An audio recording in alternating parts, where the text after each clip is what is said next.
In 1963, Harvard Business School professor Malcolm McNair addressed a room full of department store accountants in a downtown Sheraton. Now, while they listened politely to his talk, it's hard to imagine that they really believed him when he told them that the most successful retail institution of the past 100 years, the department store, had finally come to an end. In the past 10 years, McNair said, the traditional department store has been facing two major challenges. First, the problem posed by the trend to suburban living, and second, the problem presented by the meteoric rise of the discounter.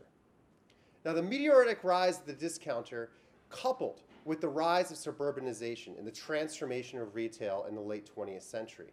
And it was the rise of these new discount stores, the most famous of which were all founded in 1962, Walmart, Kmart, Target, that really transformed the late 20th century and brought us the era of the big box store. But in the early 1960s, there were nearly 3,000 discounters that dotted the landscape. The big chain stores had yet to come. And these stores had names like the Big C or the Big M, I guess because capital letters were cheaper. What made these new discounters possible was two things. One, the tremendous success of American manufacturing and its productivity, and also a change in the legal environment. During the New Deal, a law had been put in place that set floors on how low prices could go to support the economy. During the 1950s, these laws were pulled back. First at the federal level with the McGuire Act, which allowed states to enact two-tier systems, and then states themselves rolled back all their laws.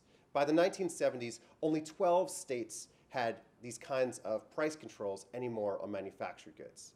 And so into this regulatory difference combined with the productivity of manufacturing came the discounter. Cheap goods changed everything. But it wasn't just about the lower prices that brought shoppers to these new discount stores. The cheapness of the goods meant there was a different way in which they could interact with the clothes.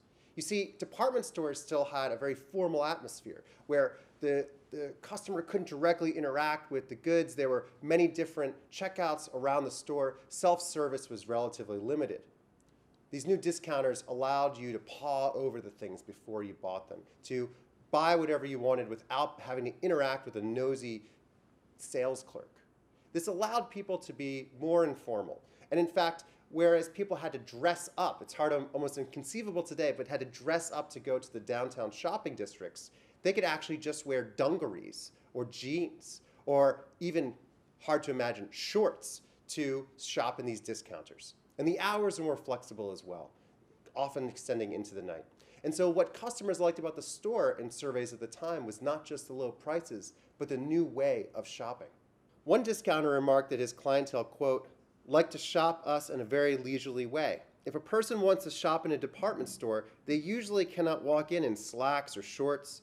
In a discount store, you can see all types of people, the slacks, the shorts, the pedal pushers, or even the dungarees. As one discounter said, we're working on breaking down all the traditions. The most important discounter of the early 1960s was Kmart.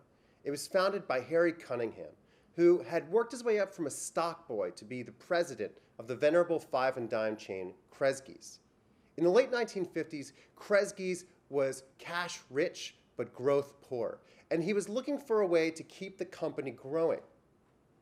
When Kmart opened in 1962, it was unlike anything anyone had ever seen. Whereas most discounters were one-store operations, that's about 60% of the market, Kmart opened with 18 stores, and it just kept growing.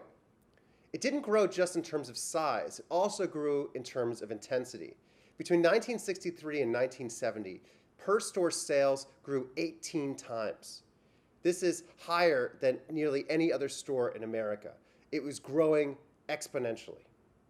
With deep organizational experience and deep pockets, Kmart was able to strategically expand around the country. They avoided the discounter-dense Northeast and instead focused on places like Atlanta and Detroit that had few discount stores. And when they came to a city, they placed a store at 5 miles around the periphery, encircling a city, like laying siege to it.